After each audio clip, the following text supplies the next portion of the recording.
Oh, I'd like to welcome those of you who've shown up early. It seems that 4 of you have done so that's good.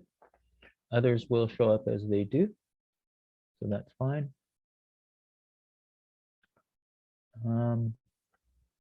Okay, get rid of that. Put that over there.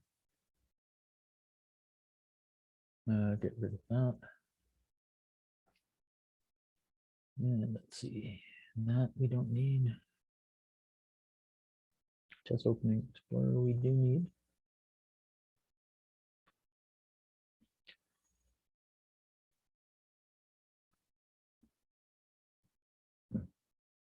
Get rid of that. All right. So what I'm going to do here is I'm going to go to Chess Openings Explorer on, let's see,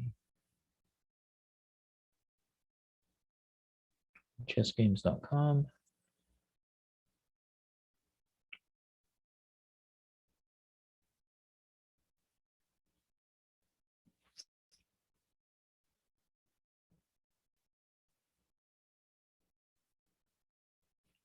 And I'll share my screen. Any questions that you have or ideas that you want to point out as I'm discussing, you should don't hesitate to speak up. All of you should be able to see that shortly. Yeah, participants can now see the screen. Okay. This is one of 3 opening explorers that I use. The other 2 being one on chess.com and the one. Some stuff. Okay. Okay, good. There's 3 opening explorers that I use. Chess.com, Lee Chess, and this one here. The reason I include this one is it updates fairly regularly, and I don't know if all the games are on chess.com or Lee Chess. What they do is they download a data dump, monthly or weekly, depending, and put the games in there, but I'm not sure. So that's why I include this one. As you can see right here, there's the stats. White wins are right here. The draws are in gray, and the black wins are over here. So when you're preparing an opening, in this case, the Sicilian that we're discussing, and we have been discussing the A6 move on move 5. That's this one here.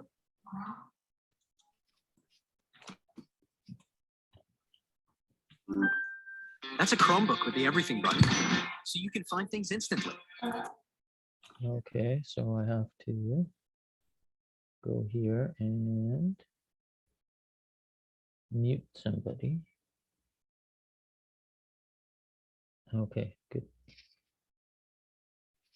So yeah, feel free to speak up if you want to do something, but make sure radio or something isn't going off.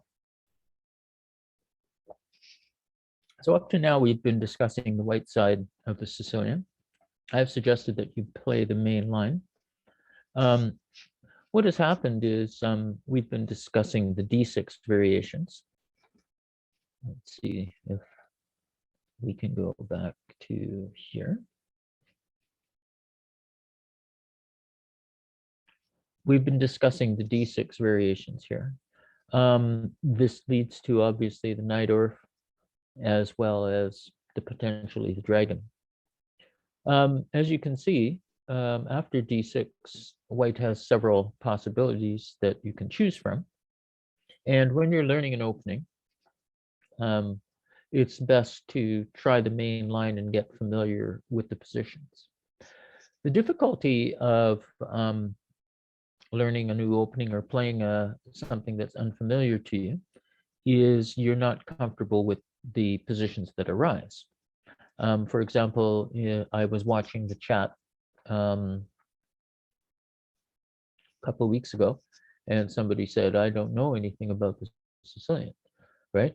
So essentially what's happening is if you don't know about the Sicilian and you play in the opening tournament, what you're going to have to do is learn to adapt and broaden your chess understanding, so to speak.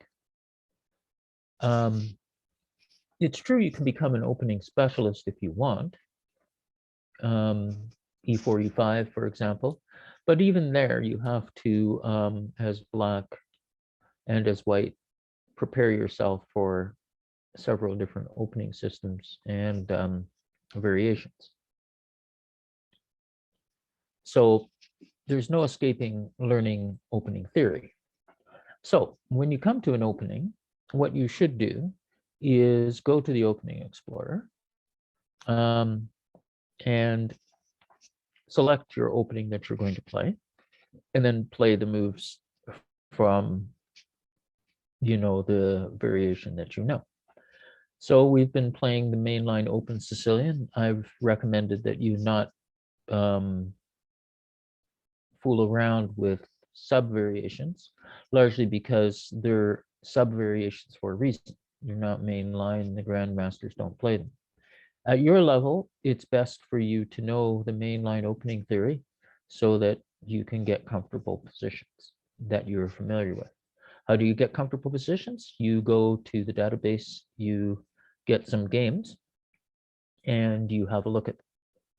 So d4 is the main line for white, as suggested. And cd4 is what black is going to play. Now, if you step back and you say, you're looking at the Sicilian, you're saying, well, okay, what can black do here? Most of the time, black will play CD, but it would be useful for you to be aware of the fact that black can also play knight f6, counterattacking, knight d7, supporting the pawn in the center, and knight c6, which says, I want to develop a piece, and I don't care about pawn takes pawn, attempting to lose my castling rights. G6, which is, again, attempting to fianchetto and perhaps transpose into a dragon. B6 is supporting the center. E6 is saying, okay, I'm willing to try and transpose into a Scheveningen. And bishop G4 introduces the pinning idea of complete development. If you have white, you could meet these, although you can see in this database right here that the number of appearances of these secondary moves, knight d7 being the third most popular, in this database it only shows up 10 times.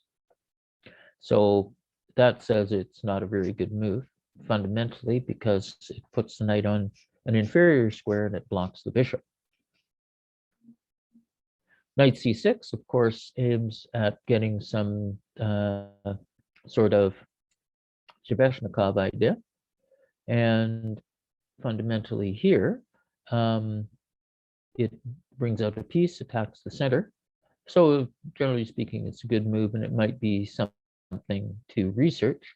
Although, if you look over here, it seems that white scores 100% in this variation here. So you look at these and you say, well, white's winning a lot of these games here. So all I need to do is check out one or two, and I should be familiar with what's going on. All right, so back to the main lines, and you can find that there's CD4 and knight f6, which is counterattacking. It's interesting to note from the statistics that in this variation, black scores fairly well. Out of 2,000 games, 2,000, I'll enlarge my screen. Out of 2,359, black is scoring 1/3 of the time. So in the D6 variation, after D4, the defense by counterattack seems to be pretty sharp. So this could say to you that this is where you should probably devote some of your attention to become familiar with how white plays this situation. CD4 is the most popular, and black again scores fairly well. All right, what are you confronted with when you're facing this? As white and as black, you have a whole lot of theory to become familiar with, but you don't have a lot of time. You've got basketball, baseball, swimming, soccer, any number, hockey season coming up. So there are lots of distractions. And some of you might just not be interested in studying chess at all. So you just play your moves.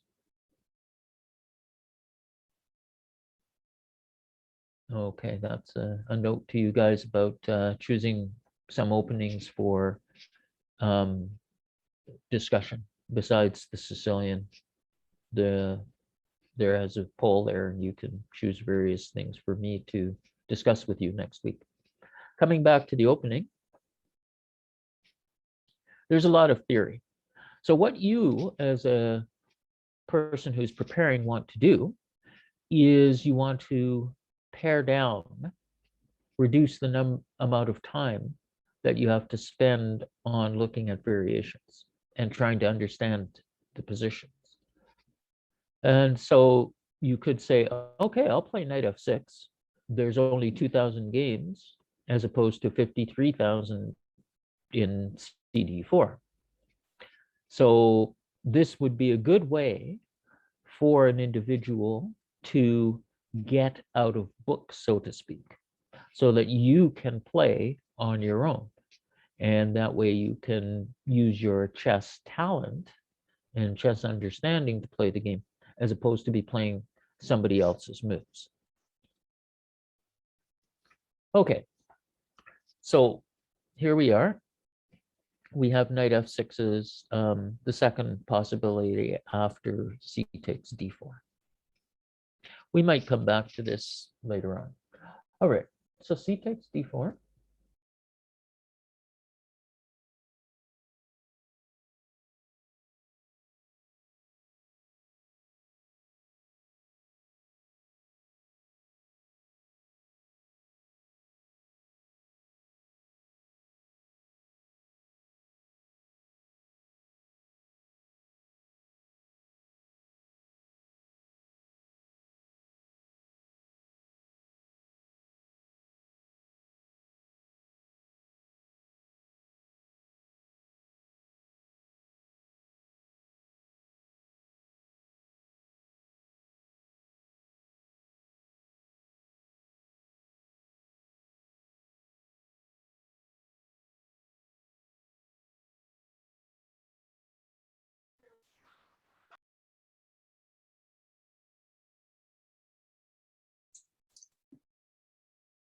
Is Roy disappeared?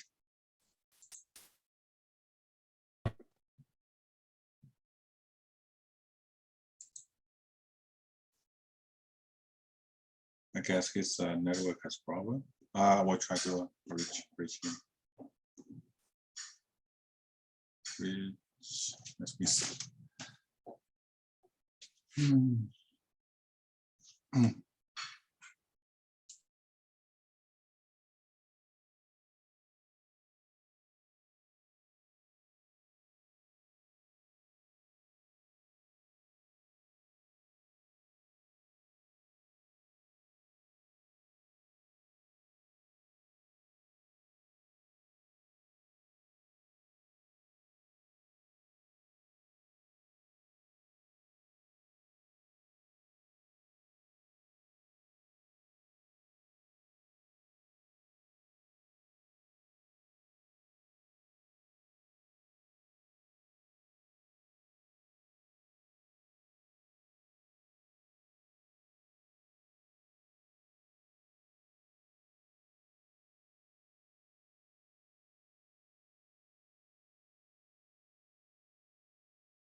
Yeah, Roy has a problem with his network. And You sent it to my Gmail? yeah, I sent you a Gmail. Okay. All right. Did you find it? Yeah, I'm finding out. I'm gonna put my PC aside. Okay.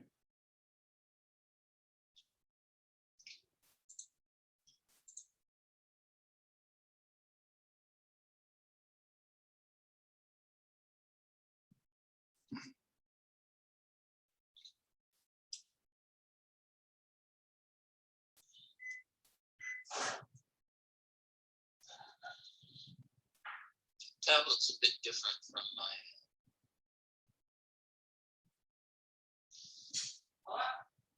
my screen. Okay, thanks. Have it. Okay, cool. Thanks.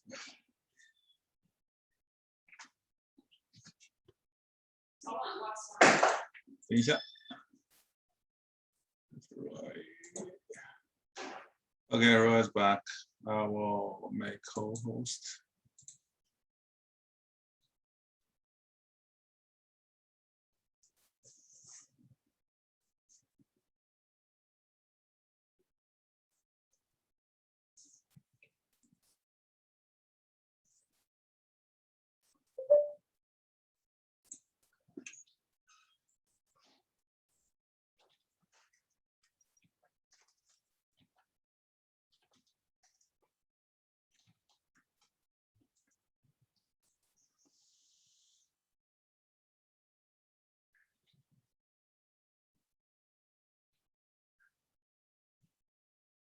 Roy, we can't hear you.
You can hear me now? Yeah, it's good enough. Yeah. I can. Okay.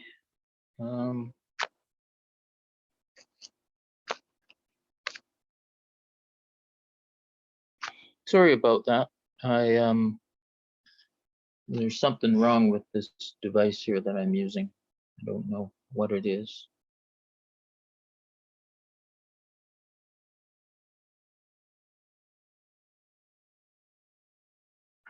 All right, now I'll turn this off for a second.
I'm in the meeting.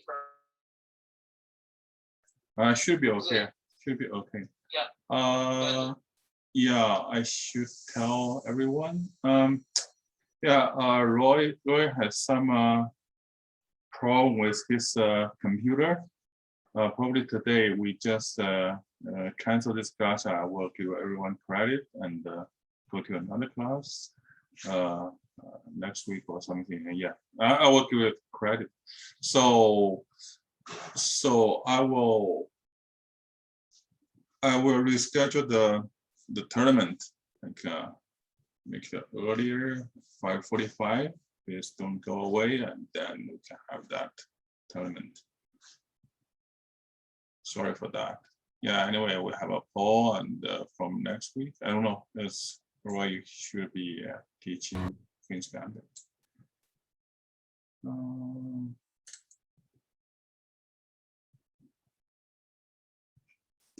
So now I will.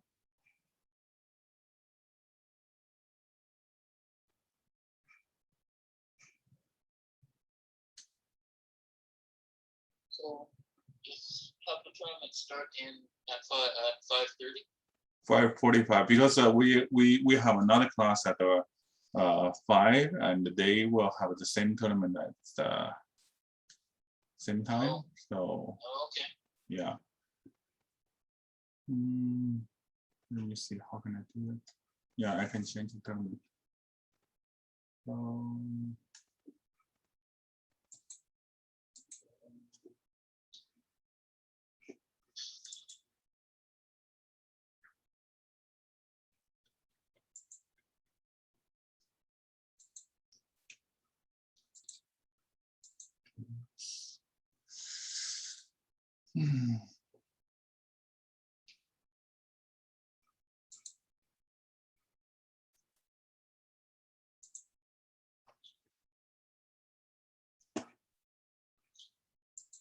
Okay. Okay, Sean, I'm going to go. Yeah, okay. Bye. See you, bye. Okay, now we have to change this one to regular, and then change this one to 5:45. Okay. Yeah. So everyone, if you want, you can stay. I can find some interesting. I can share my screen to you so you can learn something. Let's see.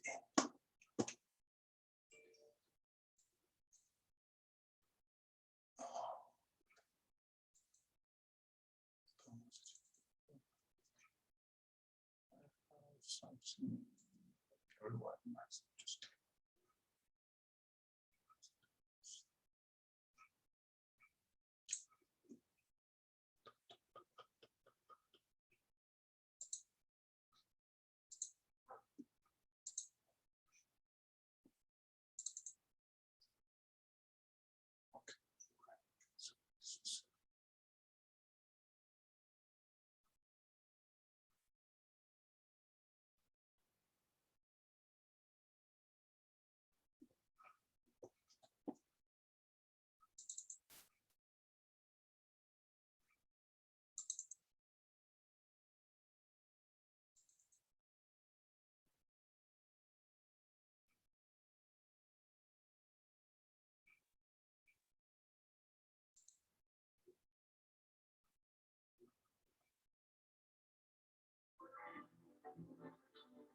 I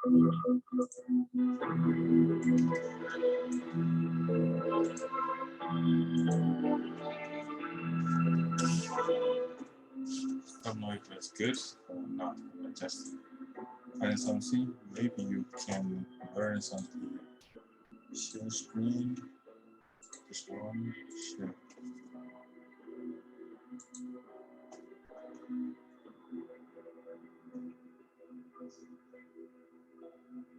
It's about 50 minutes. Admit it, you love to sit down at the board, give the opponent the surprise of his life. Some little opening twist which makes the guy sit bolt upright and gives you a very good chance of winning the game there and then. This video is a first. Featuring joint presentation, Gary Lane and I have assembled a devastating array of shock weapons in the Sicilian defence, which will make you better prepared in this, the sharpest of all openings, than you've ever been before. At club level, this type of knowledge is the passport to a one game. Let's open the door of the arsenal now and move inside. Tread warily, you are dealing with some high explosives. And now take it away, Gary. The idea of these Sicilian shockers is to give you a chance to beat your opponent and make him fall off his chair.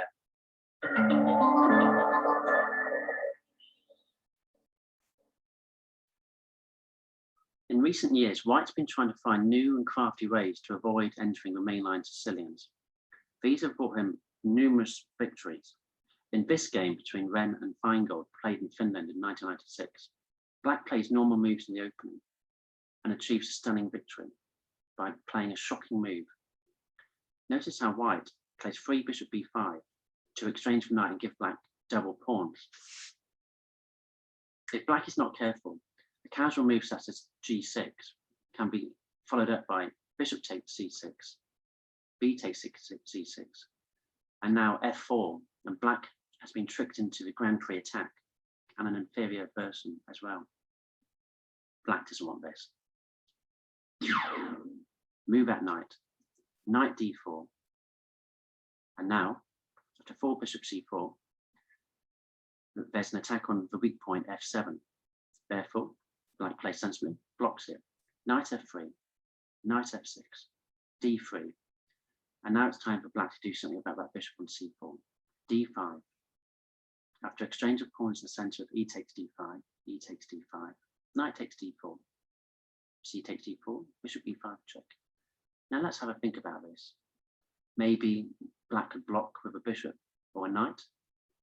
I bet no one could have predicted the next move, which made White, an international master, almost fall out of his chair. Just watch this. King e7, a shocking move to win an amazing game. Frankly, White could resign here.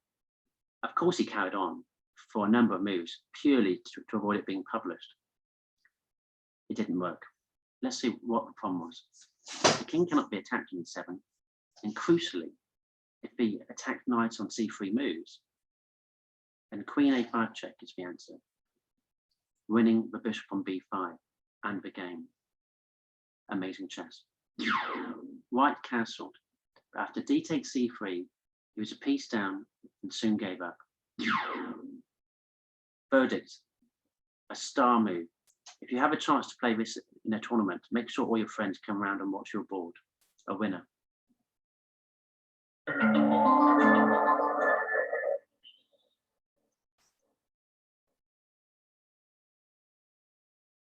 Now, of the crazy variations White could spring on Black in the Sicilian defence, the Mora Gambit is one of the most dangerous.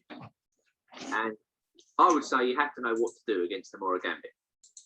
I'm going to show you 2 lines on this video which give you every chance of winning the game in the opening, there and then. You wouldn't think it's possible, but let's just take a look.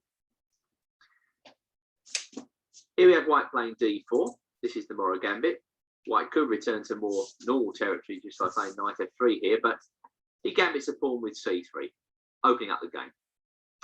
In my opinion, Black should just take this pawn and develop with knight c6. White plays knight f3, and now pawn to e6. And White plays bishop to c4. Now, White has a very clear plan of development in the Mora Gambit, and the next 3 moves are very, very clear. He usually castles, queen e2, and then rook d1. The line I'm going to show you now is known as the Siberian Trap, and it's directed against White's next 3 moves. Let me show you what I mean. The first key move is queen out to c7. Black queen is very well placed on c7, indirectly attacking the bishop on c4 and eyeing the square h2. It's a nice diagonal, b8 to h2, and the queen comes onto that diagonal.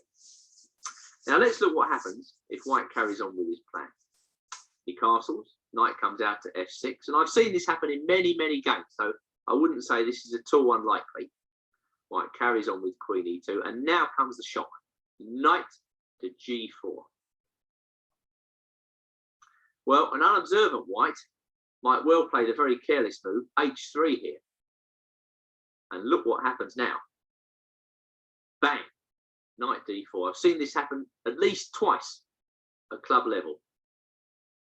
And there's nothing for it. White must resign. There's a double attack on the queen at e2 and the knight on f3. And on the next turn, black will take on f3 and the queen will come down to h2 and give checkmate. Returning to the position after knight g4, white may play, in rather robotic fashion, rook d1. Well, of course, the main benefit of that move is it does stop our little trick with knight d4, but black has a very strong move here. He just develops his bishop out to c5. And this is very problematic for white, because as you can see, the bishop on c5, the knight on g4 hit f2, and this is a very uncomfortable position.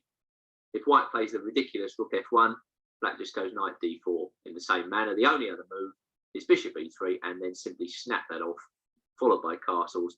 Black's a pawn up for nothing with a winning position. And finally, back at the ranch, black's just played knight g4. White may play knight b5, harrying the queen. We keep the queen on the diagonal with queen b8. I mean, added to all our other threats, we're threatening a6, just driving the white pieces back in confusion. Let's say white wants to be rid of the knight. Well, now pawn to h5. And if white's silly enough to take the knight, black recaptures, and he has an absolutely stonking attack against the white king. Verdict. I believe the Siberian trap is a very good way to meet the Mora Gambit. Perfectly sound and gives black the chance of a snap attack.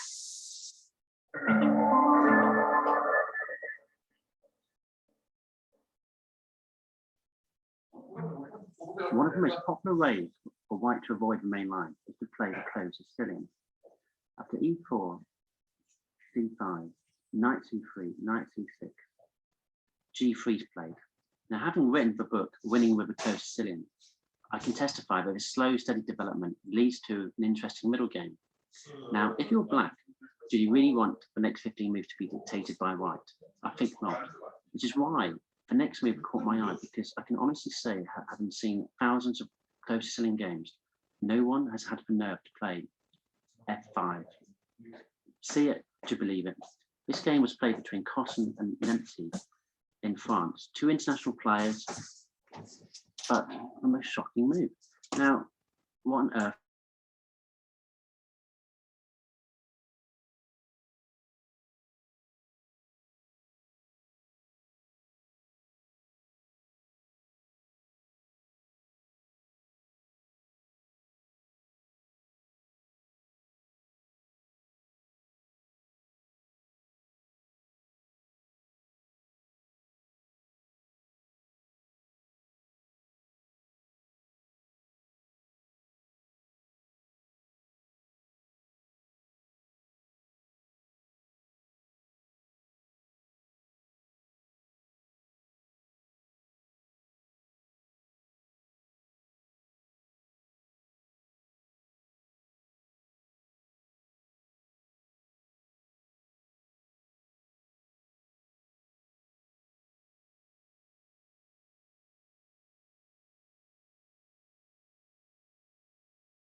the d5 square. The move h6 is useful to black in this position.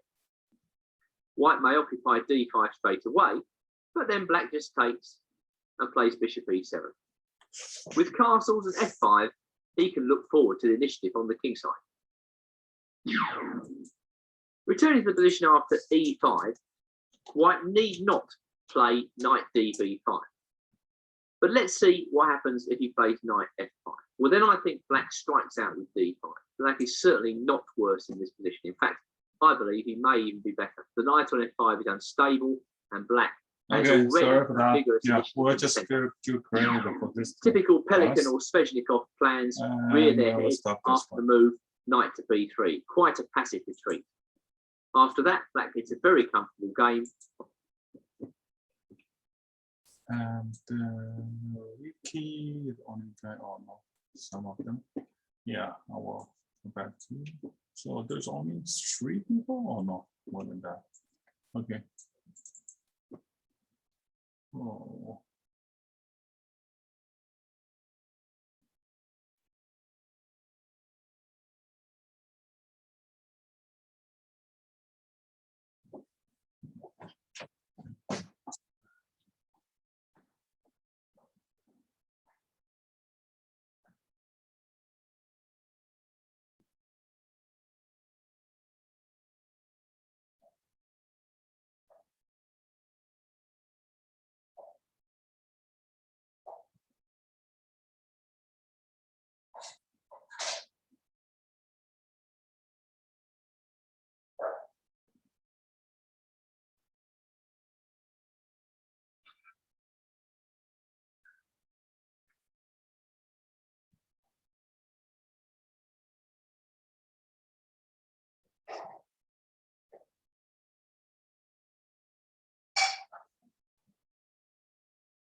재미요.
哎呦，好吓人呢！